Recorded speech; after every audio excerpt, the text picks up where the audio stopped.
నమస్తే, welcome to prime time debate. గత ప్రభుత్వం చేసిన పాపాలే ఇప్పుడు శాపాలే వెంటాడుతూ ఉన్నాయి. దీంట్లో ప్రభుత్వ పెద్దలతో పాటు ఇటు సామాన్య కార్యకర్తలను అలాగే వివిధ రంగాలకు చెందిన వాళ్ళను కూడా ఇందులో ఇరికించింది వైసీపీ పార్టీ. ఇప్పుడు చూస్తున్నటువంటి సోషల్ మీడియా సైకోల అరెస్టులు అయితే జరుగుతున్నాయి. అందులో ముఖ్యంగా గత 2 రోజుల క్రితం ఆర్జీవీకి నోటీసులు ఇవ్వడం కావచ్చు, అలాగే పోసాని కృష్ణమురళి, దువ్వాడ శ్రీనివాస్ ఇలా వీళ్ళందరిపైన కూడా కేసులు నమోదవుతున్న పరిస్థితి. అయితే ముఖ్యంగా ఆర్జీవీ ఈరోజు హైకోర్టులో క్వాష్ పిటిషన్ దాఖలు చేశారు. తన అరెస్టును అడ్డుకోవాలని కోరిన నేపథ్యంలో హైకోర్టు దీన్ని తోసిపుచ్చిన పరిస్థితులు అయితే కనిపిస్తూ ఉన్నాయి. మరి గత ప్రభుత్వ హయాంలో రెచ్చిపోయినటువంటి వీళ్ళు ఇప్పుడు మరి కోర్టులో పిటిషన్లు వేయడాన్ని ఎలా చూడొచ్చు, అలాగే వీళ్ళకి పడే శిక్షలు కూడా కఠినంగా ఉంటాయి అని చెప్పి వార్తలు అయితే వస్తున్నాయి. సో ఓవరాల్గా ఆంధ్రప్రదేశ్లో ఈ సోషల్ మీడియా సైకోల చర్యల గురించి మరిన్ని వివరాలు చర్చిద్దాం. మనతో పాటు డిబేట్లో పార్టిసిపేట్ చేసేందుకు స్టూడియోలో ఉన్నారు సీనియర్ జర్నలిస్ట్ దుర్గా కుమార్ గారు, అలాగే మరో సీనియర్ పొలిటికల్ అనలిస్ట్ అంకంరావు గారు. నమస్కారం. నమస్కారం సార్. సో దుర్గా కుమార్ గారు, మీరు చెప్పండి, సోషల్ మీడియా సైకోలు ఎవరైతే ఉన్నారో వాళ్ళందరిపైన కూడా వేటు పడుతూ వస్తుంది. ఇప్పటి వరకు కూడా వైసీపీ పార్టీకి దగ్గరగా ఉన్న వాళ్ళని, అంటగాగిన వాళ్ళని అరెస్ట్ చేశారు. సో ఇప్పుడు వచ్చేసి ఆర్జీవీ దగ్గరికి వచ్చింది. ఆర్జీవీని కూడా గతంలో మనం చూసాము, కొన్ని మూవీస్ ప్రజలను ప్రభావితం చేసే విధంగా మంచి మెసేజ్ ఇవ్వాల్సిన మూవీస్ తీయకుండా కమ్మరాజ్యంలో కడపరెడ్లని కావచ్చు, కొన్ని మూవీస్ తీయటం, అలాగే కులాల పరంగా రెచ్చగొట్టే వ్యాఖ్యలు చేయడం, ఆ విధంగా పోస్టులు పెట్టిన నేపథ్యంలో ఇప్పుడు ఆయనకి గత 2 రోజుల క్రితం నోటీసులు ఇచ్చారు. సో ఈరోజు ఆయన హైకోర్టులో పిటిషన్ వేశారంటున్నారు. సో మీరేం చెప్తారు సార్? అంటే అధికారం ఉన్నప్పుడు రెచ్చిపోయి ఇప్పుడు మరి అరెస్టుల దగ్గరకు వచ్చేసరికి ఇలా పిటిషన్లు వేసి తప్పించుకునే ప్రయత్నం చేస్తున్నారు, ఎలా చూడొచ్చు అంటారు? అంటే ఈ సోషల్ మీడియా సైకోలే కాకుండా ఈ సినిమా రంగంలో ఉండేటువంటి వర్మ లాంటి అపరిపక్వత వ్యక్తులు కూడా నేరాలు చేస్తాం, మాకు శిక్షలు మాత్రం వద్దు అనే ధోరణిలో వ్యవహరిస్తున్నారు. నేరాలు చేసేటప్పుడు దూకుడుగా చేస్తున్నారు. ఇవాళ శిక్షలు వేసేటప్పటికి మాకు ఈ శిక్షలు వద్దు అని కోర్టుల దగ్గరికి వెళ్తున్నారు. మరి ఆ రోజు ఈ రాజ్యాంగ వ్యవస్థలన్నీ ఉన్నాయి, మనం వీటికి లోబడి ఉండాలనే జ్ఞానం వాళ్ళకి లేకపోయింది. ఆ రోజు ప్రభుత్వం ఉంది. ఇవాళ వీళ్ళు వెళ్తున్న కేసులన్నీ కూడా ఇప్పుడు జరిగినాయి కాదు. ఇవి 2019 నుంచి 24 మధ్యకాలంలో జగన్మోహన్ రెడ్డి ప్రభుత్వంలో జరిగినటువంటి అంశాలు ఇవన్నీ కూడా. వాళ్ళు పెట్టిన వైల్డ్ పోస్టులు, అంటే ఎవరినైనా అసభ్యంగాను, తర్వాత పోర్నోగ్రఫీకి సంబంధించిన వాటితో వీళ్ళ మార్ఫింగ్ చేసి కొంతమంది మహిళలు, మరీ ఎక్కువగా మహిళల్ని టార్గెట్ చేశారు. ఆ కేసులన్నీ కూడా అప్పుడే, ఇప్పుడు కూడా కాదు, ఇప్పుడు చేస్తేనే మళ్ళీ లేటెస్ట్గా మొదలుపెట్టారు. ఇంతలోకి వెంటనే ఈయన పవన్ కళ్యాణ్ గారు అలర్ట్ అయ్యాడు, క్యాబినెట్ని అలర్ట్ చేశాడు. ఇప్పుడు వీళ్ళు వెంటనే పోలీస్ వ్యవస్థని అలర్ట్ చేయబట్టి పోలీస్ వ్యవస్థ కూడా కదిలి అరెస్టులు మొదలెట్టింది. ఈ అరెస్టులు మొదలు పెట్టారో లేదో సామూహిక అరెస్టులు చేస్తున్నారని వైఎస్ఆర్సీపీకి అనుబంధంగా ఉండేటువంటి ఒక పాత్రికేయుడు, సీనియర్ పాత్రికేయుడిని ముందుకు దోశారు. అంటే ఆ ముసుగులో అన్న కొంచెం ఒక గౌరవంగా కోర్టు వింటదేమోనని. కానీ కోర్టు కూడా నివ్వెరపోయింది. ఇదేంటి సామూహిక అరెస్టులు చేస్తున్నారని వచ్చారు, మరి వాళ్ళు సామూహికంగా నేరాలు చేసినప్పుడు సామూహిక అరెస్టులు చేయడంలో తప్పేముంది అని అడిగింది. తర్వాత ఇంకొకటి అడిగింది, ఒకప్పుడు పోలీసులును న్యాయ వ్యవస్థ ఉంది చట్టాన్ని కాపాడటానికి కదా, పోలీసులు నేరస్తుల్ని అరెస్ట్ చేస్తున్నప్పుడు న్యాయ వ్యవస్థ వచ్చి అది అరెస్ట్ చేయొద్దని మేము ఎట్లా బ్లాంకెట్ ఆర్డర్ ఇస్తాము పోలీసులకి, అది కరెక్ట్ కాదు కదా. ఇప్పుడు మీరు వాళ్ళ తరపున వచ్చారు, కానీ అసలు ఎవరైతే బాధితులు ఉన్నారో వాళ్ళు రావాలి. వాళ్ళు బాధితులు ఎందుకు రాలేరంటే వాళ్ళు చేసిన తప్పులకు ప్రైమ ఫేసి సాక్ష్యాలు అక్కడ ఉన్నాయి కాబట్టి వాళ్ళు ఎవరు కూడా వచ్చి వాళ్ళు చెప్పలేరు. చేసిన వీడియోలు వీళ్ళు చూపిస్తారు కదా న్యాయస్థానం ముందు. అందుకని ఈగిన ముసుగులో మరి మీరు వచ్చారు కానీ వాళ్ళు రాలేదు, మీరు వచ్చి అడగటం వలన మేము పోలీసులకి అట్లాంటి బ్లాంకెట్ ఆదేశాలు లేవు, తర్వాత మేము కూడా స్వయంగా బాధితులం కదా అని. ఇప్పుడు ఇంకోటి ఏంటంటే, విజయబాబు గారు నాకు తెలుసు, మాకన్నా సీనియర్, ఆయన కొన్ని పత్రికల్లో పనిచేశాడు, ఒకప్పుడు గౌరవభావం కలిగిన వ్యక్తే. కానీ ఇవాళ అటువంటి ఒక నీచమైన అంశాన్ని పట్టుకుని ఆయన కోర్టుకు వెళ్ళటం వలన ఆయన పరపతి కోల్పోయాడు. ఇప్పుడు ఇంతకుముందు మీరు అన్నారు, వీళ్ళు వైఎస్ఆర్సీపీ వాళ్ళు వాళ్ళ కార్యకర్తల్ని సోషల్ మీడియా వీళ్ళని వాలంటీర్స్ని బలి చేశారని. ఎప్పుడైనా ప్రభుత్వంలో ఉండే ఇట్లాంటి పెద్దలు వాళ్ళు చేసే తప్పులకు వాళ్ళు బలికారు, ఎవరినో ఒకళ్ళు ముందుకు దోసారు. నిజానికి అది చేయాల్సింది వైఎస్ఆర్సీపీ పార్టీ వెళ్తే వెళ్ళాలి తప్ప ఒక జర్నలిస్ట్గా నేరస్తుల తరపున ఈయన ఎట్లా ఒకళ్ళు తప్పించుకెళ్తాడు? వెళ్ళేటప్పటికి ఆయన పరపతి పోలేదా, ప్రతిష్ట దెబ్బతినలేదా? కాబట్టి ఇవాళ ఈయనున్నాడు వర్మని ఒకప్పుడు ఒక చిత్రదర్శకుడిగా గౌరవించారు. కానీ ఆయన చిత్రదర్శకుడుగా అనేది మర్చిపోయి ఆయన కూడా ఈ ముఠాలో అంటే ఇప్పుడు బోరుగడ్డ అనిల్ ఎంతో, శ్రీరెడ్డి ఎంతో, లేకపోతే వర్ర రవీందర్ రెడ్డి ఎట్టాగో వర్మ కూడా ఆ క్యాడర్లోకి వెళ్ళిపోయాడు. కాబట్టి ఆయన్ని కూడా మరి అందరితో పాటు ఇప్పుడు గాడిదలన్నీ ఒకసారి కట్టేస్తారు, గుర్రాలన్నింటినీ ఒకసారి కట్టేస్తారు. మరి గుర్రం కూడా వచ్చి గాడిదలో కలిసిపోయినప్పుడు గుర్రం తప్పు కానీ కట్టేసేవాడు తప్పు కాదు కదా. ఇప్పుడు ఆయన మీద కూడా కేసులు పెట్టేటప్పటికి నా మీద కేసులు తీసేయమని అడుగుతున్నాడు ఆయన. మరి చేసినప్పుడు నీకు సెన్సెస్లో లేవా? నువ్వు కూడా ఇక్కడ ఆంధ్రప్రదేశ్ నుంచి వచ్చిన గంజాయి మత్తులో ఉండి మాట్లాడా? అది చెప్పాలి ఆయన. నేను స్పృహలో లేను, మరి మాట్లాడింది ఇవాళ మరి ఆ కేసులు తీసేయండి, స్పృహలో ఉంటే నేను మాట్లాడకపోయేవాడిని అన్న వివరణ ఇవ్వాలి. అంతేగాని నా మీద బ్లాంకెట్గా తీసేయమంటే తీసేయలేరు. ఎందుకంటే న్యాయ వ్యవస్థ కూడా ఆంధ్రప్రదేశ్లో ఏం జరుగుతుందో చూస్తున్నారు. ఆంధ్రప్రదేశ్లో జరుగుతున్న ఈ అకృత్యాలకి వాళ్ళు కూడా బాధితులు అయ్యారు. స్వయంగా విజయసాయిరెడ్డి లాంటి ఒక రాజ్యసభ సభ్యుడే ఈ సోషల్ మీడియా కార్యకర్తలు మీరు న్యాయ వ్యవస్థ మీద కూడా ఎప్పుడు 3 రాజధానులకు వ్యతిరేకంగా హైకోర్టు తీర్పు ఇచ్చినప్పుడు మీరు న్యాయమూర్తుల కుటుంబాల మీద కూడా పెట్టండి అని డైరెక్ట్గా చెప్పాడు. అది అన్ని ఎలక్ట్రానిక్ మీడియాలోను ప్రింట్ మీడియాల్లో కూడా ప్రసారాలు అయినాయి. అలాంటప్పుడు న్యాయ వ్యవస్థకు తెలియకుండా ఎందుకుంటుంది? బహుశా బొంబాయిలో ఉండి ఆయనకి ఇక్కడ ఆంధ్రప్రదేశ్లో ఏం జరుగుతుందో తెలవకపోవచ్చు, కానీ ఆయన వేరే ప్రపంచంలో ఉండి హీరోయిన్ల కాళ్ళ ముద్దులు పెట్టుకునే పరిస్థితుల్లో ఉండి గ్రహించలేకపోవచ్చు. కానీ ఆంధ్రప్రదేశ్లో ఉన్న గౌరవ న్యాయమూర్తులకి తెలియకుండా ఎందుకుంటుంది? పోస్టులు పెట్టినందుకు ఈ విధంగా ఆయనకు వైసీపీ పార్టీ నుంచి అప్పట్లో 1.5 కోటి దాకా అమౌంట్ కూడా తీసుకున్నాడు పోస్ట్ పెట్టినందుకు. తీసుకుంటాడు కూడా అతను నేను చెప్పా కదా, గాడిదల్లోకి వచ్చి నుంచున్న తర్వాత నువ్వు గాడిదల్లోనే కట్టేస్తారు. నువ్వు ఆ 1.5 కోటికి ఎప్పుడైతే ఆశపడ్డావో నీ స్థాయి తగ్గిపోయి ఇతర చిల్లర నేరస్తులతో పాటు నువ్వు వచ్చావు. రేపు నిన్ను అరెస్ట్ చేసినా కూడా సెల్లో పడేస్తారు, అంతే కదా. ఒకప్పుడు అంటే నువ్వేమన్నా మంచి సినిమాలు తీసి ఒక మంచి మెసేజ్ ఇచ్చే దర్శకుడు అంటే నిన్నేమన్నా బెంచ్ మీద కూర్చోబెట్టేవాళ్ళేమో. నువ్వు ఇట్లాంటి చిల్లర గ్యాంగుల్లో కలిసి వాళ్ళ క్వాష్ పిటిషన్లు ఇటువంటి ఇందాక నేను చెప్పా కదమ్మా, నేరాలు అయితేనేమో చేసేటప్పుడు దూకుతాము, మళ్ళీ ఇప్పుడు శిక్షలు వేసేటప్పటికి మేసేటప్పుడు ఎడ్లలోను దున్నేటప్పుడు దూడల్లో అన్నట్టు ఒక సామెత ఉంది. ఇవాళ మమ్మల్ని తప్పించేసేయమని కోర్టులకు వెళ్తే కోర్టులు అంత కళ్ళు మూసుకుని ఉంటాయని ఎట్టా అనుకుంటాడు? ఇటువంటి వాళ్ళని అసలు స్పేర్ చేయాల్సిన అవసరం లేదు. మరీ ముఖ్యంగా అంతకుముందు కూడా వర్మ గారు అనడం కూడా తప్పు. ఒక సిపిఎం మహిళా నాయకురాలను కూడా నిన్ను కూడా పెట్టి పోర్నోగ్రఫీ సినిమా తీస్తానని కూడా మాట్లాడాడు. అంత కళ్ళు కైపెక్కి మాట్లాడాడు. ఆ రోజున అసలు అతన్ని రాష్ట్రానికి కూడా రానివ్వము, అతని మీద చాలా సీరియస్ తీసుకుంటా ఉన్నారు. కానీ వాళ్ళు ఆ రోజు వదిలిపెట్టడం తప్పైంది. అప్పుడు మళ్ళీ ఇట్లాంటి మహిళల మీద పోస్టులు పెట్టడానికి ఇట్లా సిద్ధమయ్యాడు వైఎస్ఆర్సీపీ క్రిమినల్ ఆర్గనైజ్డ్ గ్యాంగ్లో చేరి. కాబట్టి అటువంటి వాళ్ళు ఎంత పెద్ద వ్యక్తులైనా అక్కడికి క్షమించాల్సిన అవసరం అయితే లేదమ్మా. Right sir. ఇప్పుడు వర్మ గారు కావచ్చు, పోసానిపై కూడా ఇప్పుడు సిఐడిలో కేసు నమోదైంది, వాళ్ళు కూడా కేసు నమోదు చేసుకున్నారు. మొన్న చూస్తే ఆమె కూడా వచ్చి బయట క్షమాపణలు చెప్పండి, లోకేష్ గారు, పవన్ కళ్యాణ్ గారు నన్ను క్షమించండి అని చెప్పి శ్రీరెడ్డి అడగడం కావచ్చు. అండ్ ఇంకోటి దువ్వాడ శ్రీనివాస్ గతంలో పవన్ కళ్యాణ్పై ఆయన కూడా ఆరోపణలు చేశారు. సో ఆరోపణలు చేసిన మాట నిలబెట్టుకోకుండా ఆయన ఎలాంటి సీన్స్ అని చూస్తూనే ఉన్నాం గత 7-8 నెలల నుంచి. సో మీ అభిప్రాయం ఏంటి? ఈ తప్పులన్నీ చేసేసి ఇప్పుడు క్షమించండి అని కావచ్చు, ఇప్పుడు కోర్టులకు వెళ్ళి మాకు రక్షణ కల్పించండి అని అడగడం కావచ్చు, ఎట్లా చూడవచ్చు అంటారు? మీ అభిప్రాయం ఏంటి, ఏం చెప్తారు? పోసాని కృష్ణమురళి అంటే ఇప్పుడు కూడా ఆయన క్షమించమని కానీ ఏం అడగట్లా. అతను ఇంకా బయటకు వచ్చి మాట్లాడుతూనే ఉన్నాడు. అతనికి సరైన విధంగానే అంటే ఇంకా ఏమి అతనికి అంత ధైర్యం ఉండడానికి కారణం ఏంటి, ఎందుకు ఇంత అహంకారంతో మాట్లాడుతున్నాడని ఒకసారి తిరిగి ఆలోచించుకోవాల్సిన పరిస్థితి ఏర్పడుతూ ఉంది. అంటే ఇంకా అతను మాట్లాడింది ఒకసారి చూసుకున్న తర్వాత ఏకవచన సంబోధనమే కాకుండా బూతులు కూడా తిట్టాడు ఆయన. ఒక చంద్రబాబు నాయుడు గారినే కాదు, అట్లాగే పవన్ కళ్యాణ్ గారిని, వాళ్ళ మాతృమూర్తిని కూడా ఇబ్బందికరంగానే మాట్లాడాడు అతను. ఇవన్నీ దృష్టిలో పెట్టుకొని ఈరోజు వివిధ పోలీస్ స్టేషన్లో అతని మీద అభియోగాలు మోపుతున్నారు. దానికి సంబంధించి వివరణ ఇవ్వాల్సిన పరిస్థితి ఉంది. అతనికి సంబంధాలు వెళ్తా ఉన్నాయి కాబట్టి అదే బిఆర్ నాయుడు గారిని కూడా ఇష్టారీతిగా మాట్లాడాడు.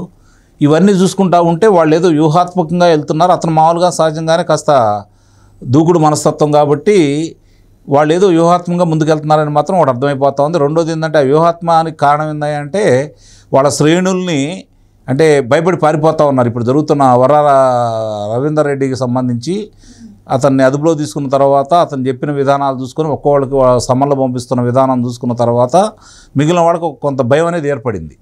కాబట్టి వాళ్ళని ధైర్యం నింపే విధంగా అతను జగన్మోహన్ రెడ్డి గారు మాట్లాడుతున్నాడు. అట్లానే ఇతను కూడా కొంచెం ముందుకొచ్చి మాట్లాడుతూనే ఉన్నాడు. అంటే ఏరో బలిపశువు కావాలి వైఎస్ఆర్సీపీ పార్టీకి. ఆ బలిపశువుని ఇతన్ని పోసాని కృష్ణమురళిని ముందు నెడుతున్నారు. కాబట్టి అతనికి క్షవరం అయితే కానీ ఎవరో రాదన్నట్టు పోలీసులు తన మార్కు చూపిస్తే తప్ప అతనికి ఉపశాంతి దొరకదు. నిస్సందేహంగా వాళ్ళ యొక్క స్టైల్లోనే అతను విచారించాలి. అది నిస్సందేహంగా జరిగిద్దని అయితే నేనైతే భావిస్తున్నాను. ఎట్టి పరిస్థితులు కూడా ప్రజలందరూ కూడా కోరుకుంటున్నారు. అతను మాట్లాడిన మాటలు, అతను వాడిన భాష, అతను ముఖ్యంగా చిత్ర రచయిత, అతనికంటూ మంచి పేరు కూడా ఉంది. మరి సమాజం గురించి కొన్ని చిత్రాల్లో పదునైన సంభాషణలు రాసిన వ్యక్తి కూడా అతను. మరి ఇవన్నీ దృష్టిలో పెట్టుకొని అతను మాట్లాడిన విధానం అందరికంటే ఎక్కువగా కడుపు మండిపోతుంది ఎక్కడంటే అమరావతి రైతుల గురించి అతను మాట్లాడిన విధానం కూడా. అమరావతి ప్రాంత వాసి అయి ఉండి అమరావతిని భ్రమరావతిలాగా పోలుస్తూ అతను తప్పే ఉంది, స్వార్థపరులు అక్కడ రైతులు అది ఇదని చెప్పి ఇష్టారీతిగా మాట్లాడాడు, సమర్థించాడు జగన్మోహన్ రెడ్డిని. మరి ఈరోజు అంటే వీళ్ళందరూ కూడా 30 సంవత్సరాలు మేమే ఉంటాం తెస్టేసుకొని మళ్ళీ ఇంకో 30 సంవత్సరాలు, ఈ 30 కాకుండా ఇంకొక 60 సంవత్సరాలు బతుకుతాం అనుకున్నారు ఒక్కొక్కళ్ళు. కాబట్టి ఇష్టారీతిగా మాట్లాడారు. ఇప్పుడు తత్వం బోధపడింది కాబట్టి వాళ్ళు ఇబ్బంది పడే పరిస్థితికి అయితే వచ్చారు. దాన్ని ఇప్పుడు జరుగుతున్నటువంటి ఈ ప్రస్థానంలో ఒక్కోళ్ళు కూడా ముందుకు ఏ విధంగా తీసుకెళ్తారు కూటమి అనేది చూడాలి. ఇకపోతే శ్రీరెడ్డి మాట్లాడాల్సినంత మాట్లాడి ఎన్నికల ముందు కూడా ఏం మాట్లాడింది అంతా చూస్తారు జనాలు. ఈరోజు క్షమించమని అంటే ఇప్పుడు దాదాపు రేపు పొద్దున వచ్చి జగన్మోహన్ రెడ్డి వచ్చి అంతా జరిగిందో జరిగిపోయింది క్షమించడం అంటే వదిలేస్తారా? కాదు కదా. చెప్పిన దానికి చేసిన దానికి కొంత శిక్ష అనేది అనుభవించాలి. కాకపోతే ఏంటంటే ఎవరు చేయమంటే చేశాను, ఫలానా వాళ్ళు నాకు ఇదిగో ఇట్లా డబ్బులు ఇచ్చారు, ఫలానా రోజు ఇలా మాట్లాడారు అని చెప్పి కనుక సాక్ష్యాధారాలతో కనుక చెప్పగలిగితే అప్పుడు నిస్సందేహంగా ఎంతో కొంత శిక్ష అయితే తప్పు పడుతుంది. అంతే తప్ప అవేమీ లేకుండా ఊరక ఇప్పుడు ఈరోజు అందరిలాగా చర్యలు తీసుకుంటున్నారు కాబట్టి చర్యల్లో భాగంగా నన్ను తప్పించండి, నా జోలికి రావద్దు అంటే వదిలిపెడతారని అయితే నేను భావించట్లా. ఈ రెండు విషయాలు కూడా ఒకసారి గమనం తీసుకుంటే దువ్వాడ శ్రీనివాసరావు అతని గురించి ఎంత తక్కువగా మాట్లాడుకుంటే అంత మంచిది.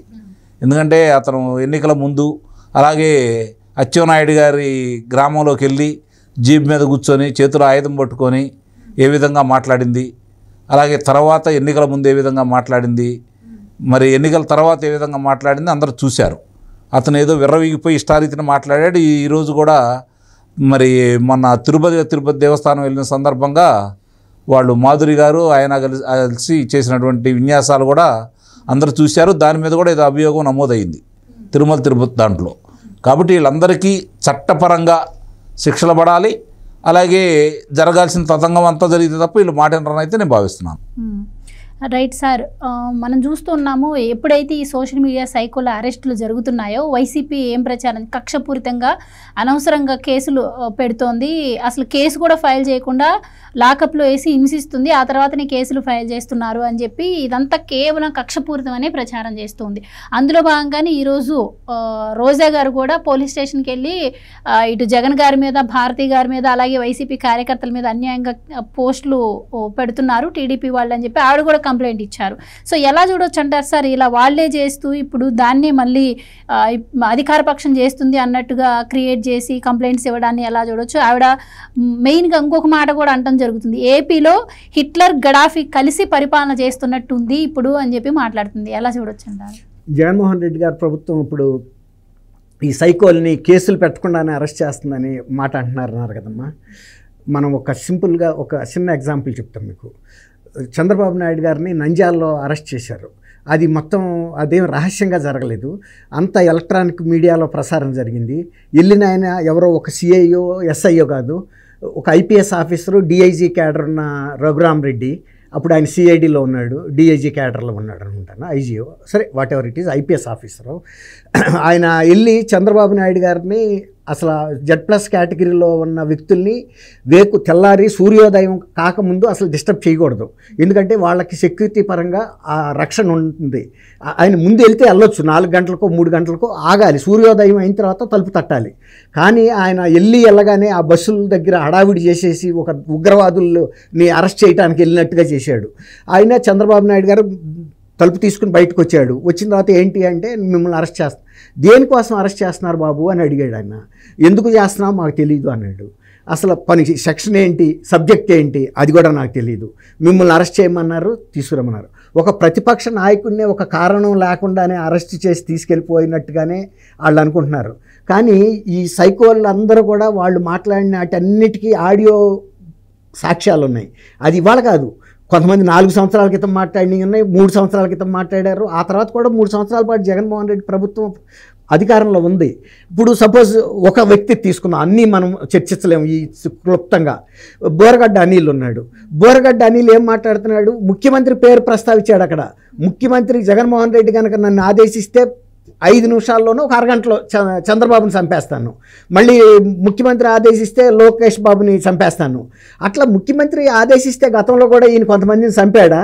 ముఖ్యమంత్రి ఉన్నది ఇలా మనుషుల్ని చంపడానికి, ఆదేశాలు ఇవ్వటానికే, ప్రజా పరిపాలన చేయటానికే? అందుకోసమైనా కూడా ముఖ్యమంత్రి పేరు ప్రస్తావించినప్పుడైనా పోలీసులు సుమోటోగా యాక్ట్ చేయాలి. ఇదేంటరా, నీకేదన్నా ఆయనతో తగాదా ఉంటే నువ్వు వెళ్ళి చంపుకో, ముఖ్యమంత్రి పేరు ఎందుకు ప్రస్తావించావు? ఆయన ఒక రాజ్యాంగ పదవిలో ఉన్నాడు, ఆయన కింద మేము పోలీస్ శాఖ పనిచేస్తుంది. ఇంత వ్యవస్థ ఉన్నప్పుడు నువ్వు ఆయన పేరుని ఎలా దుర్వినియోగం చేస్తావని అరెస్ట్ చేయాలి కదా. అప్పుడే ఆయన కూడా అడగాలి కదా, నా పర్మిషన్ ఏంటి, అసలు వీడెవడో అని అడగాలి కదా. అంటే గతంలో వీళ్ళిద్దరి మధ్యలో చాలా ర్యాపో ఉందని కాబట్టి వీళ్ళంతా సైలెంట్గా ఉన్నారు. ఇప్పుడు వ్యక్తిని అరెస్ట్ చేస్తే తర్వాత అతను కొంతమంది నేను రేప్ చేస్తాను, నాకు పలానా పేర్లు చెప్పాడు, మరి అప్పుడు వాళ్ళని అరెస్ట్ చేయలేదు. వీళ్ళ మీద ఇంకా కేసులు పెట్టకుండానే ఎందుకు అరెస్ట్ చేస్తారు? ఇప్పుడు ఆల్రెడీ అతను ఒక ప్రొఫెషనల్ అఫెండర్, అతను ఒక 4 సంవత్సరాల నుంచి ఇదే పని మీద ఉన్నాడు. సోషల్ మీడియాలో పదే దూషణలు చేస్తున్నాడు, బెదిరింపులు చేస్తున్నాడు. ఒక వ్యక్తిని కాదు, ఒక ప్రాంత వ్యక్తిని కాదు, ఒక పార్టీ వ్యక్తిని కాదు. అలాంటప్పుడు వీళ్ళకి 41A నోటీసులు ఇవ్వటమో లేకపోతే ఇంటికి వెళ్ళి పుష్పగుచ్చం ఇవ్వాల్సిన అవసరం లేదు.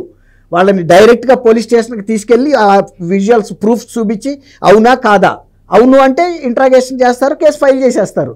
అందుకే తీసుకెళ్లారు వాళ్ళు, అవునో కాదో తెలుసుకోవటానికి.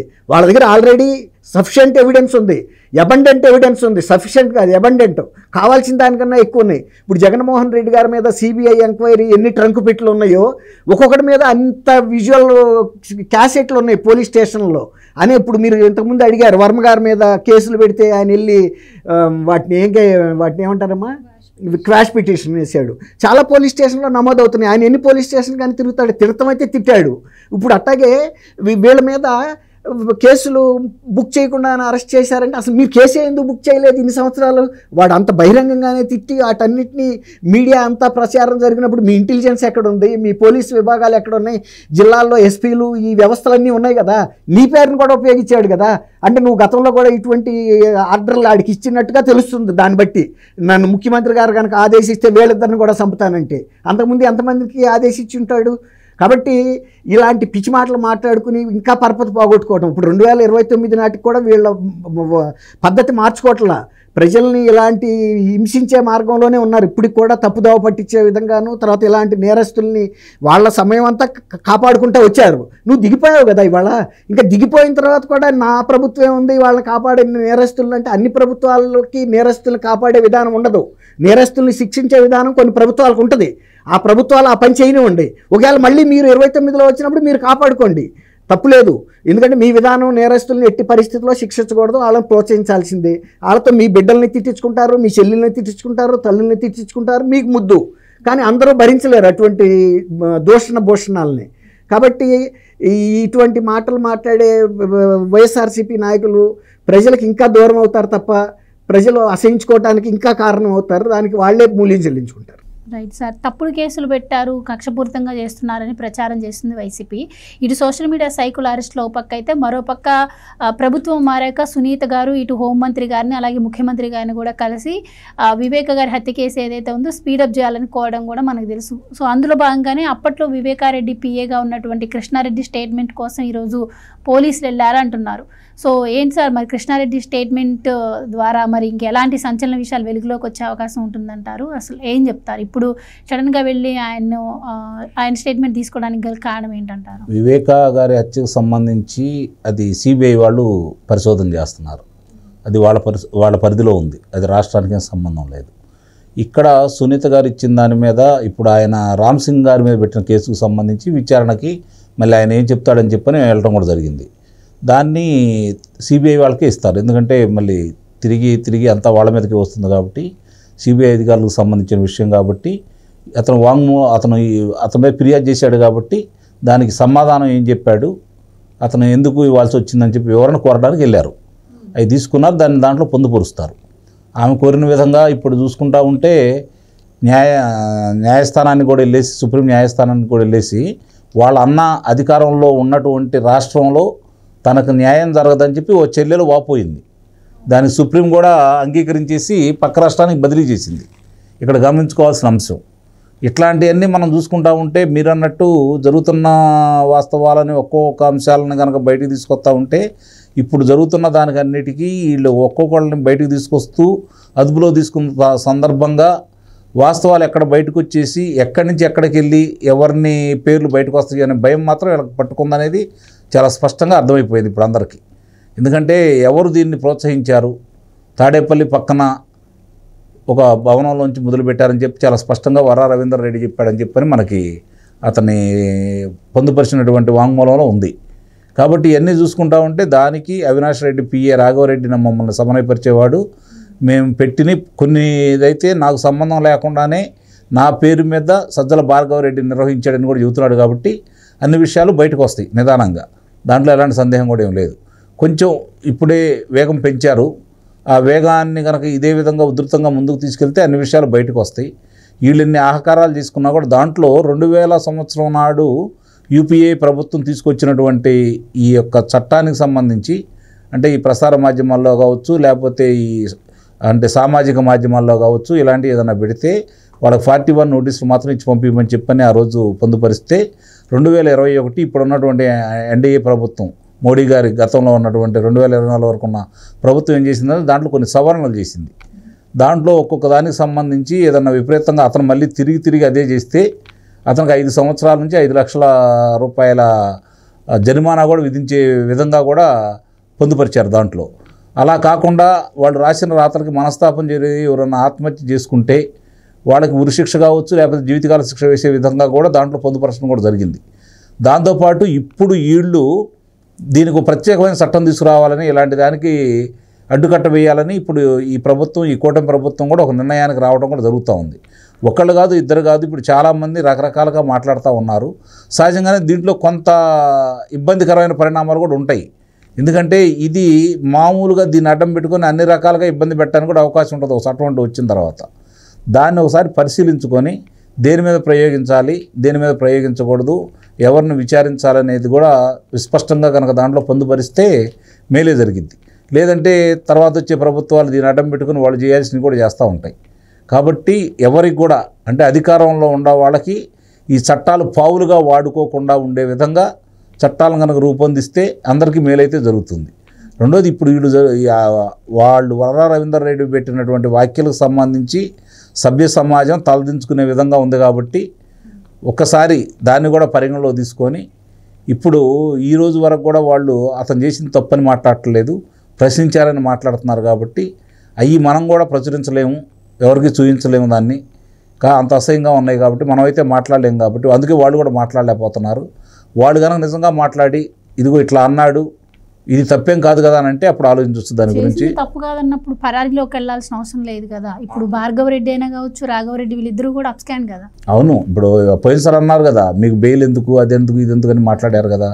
ఇప్పుడు అవన్నీ చూసుకుంటా ఉంటే ఇప్పుడు ఆయన మధ్యపాడులో ఎవరైతే అభియోగం మోపారో ఆర్జీబీకి సంబంధించి దాని న్యాయస్థానం కూడా క్యాష్ పిటిషన్ కొట్టేయమంటే వల్ల కాదు, మీరు రేపే విచారణకు వెళ్ళాలి, మీరేం చేస్తారు మరి, పోనీ మమ్మల్ని అరెస్ట్ చేయకుండా ఆపమంటే అది మీరు పోలీసులతో మాట్లాడుకోండి అని చెప్పారు. కాబట్టి రేపు అతను ఏం చేస్తాడు, ఏ విధంగా ముందుకెళ్తాడని చూడాలి. ఒకటి మాత్రం నిజం, జరుగుతున్న పరిణామాలకు ఎక్కడొకటి అడ్డుకట్టబడాలి. అది ఆంధ్ర రాష్ట్రంలోనే తొలి బీజం పడి అక్షర క్రమంలో ముందున్నటువంటి ఆంధ్రప్రదేశ్ ఇలాంటి విషయాల్లో కూడా ముందుగా చర్యలు తీసుకొని భారతదేశానికి ఒక మార్గదర్శకంగా చట్టాలు రూపొందించే అవకాశాన్ని ఈరోజు ఈ కూటమికి వచ్చింది. కాబట్టి సన్మార్గంలోనే అది ముందుకు తీసుకెళ్తారని అయితే నేను భావిస్తున్నాను. Right, thank you so much sir. Thank you. మా గోవర్ధని, మన వీక్షకులకు నమస్కారం. సో ఇది వాళ్ళ డిబేట్. మరో డిబేట్తో మళ్ళీ కలుద్దాం. Keep watching.